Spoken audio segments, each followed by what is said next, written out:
ডাকাতি মালদায় বৈষ্ণবনগরের শিক্ষকের বাড়িতে ডাকাতি, পরিবারের সদস্যদের হাত মুখ বেঁধে রেখে চলে লুটপাট। মালদায় ফের ডাকাতি। আরো একবার আপনাদের জানিয়ে রাখি, মালদার বৈষ্ণবনগরের শিক্ষকের বাড়িতে ডাকাতি, পরিবারের সদস্যদের হাত মুখ বেঁধে রেখে চলে লুটপাট।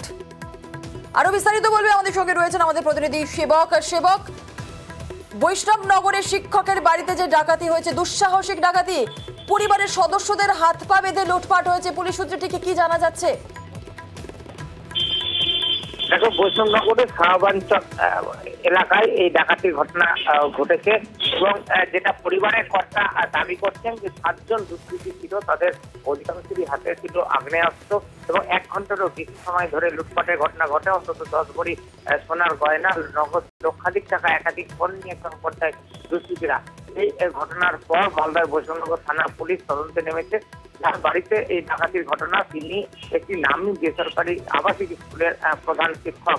বাড়ির জানলা ভেঙে দুষ্কৃতীরা ঢোকে এবং তারা পরিবারের সদস্যদের হাত পা মুখ বেঁধে রাখে, এমনটাই দাবি করেছেন পরিবারের কর্তা।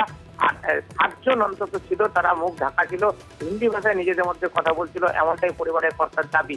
বৈষ্ণবনগর থানা পুলিশ ইতিমধ্যে ঘটনা শুরু করেছে। আশেপাশের এলাকায় কোনো সিসিটিভি ফুটেজ রয়েছে কিনা তাও খতিয়ে দেখা হচ্ছে। এখনো পর্যন্ত গ্যাং চিহ্নিত হয়নি। আর এই ঘটনায় কিন্তু স্বাভাবিকভাবে আতঙ্ক পরিবেশ রয়েছে এলাকায়। একেবারে ধন্যবাদ সেবক।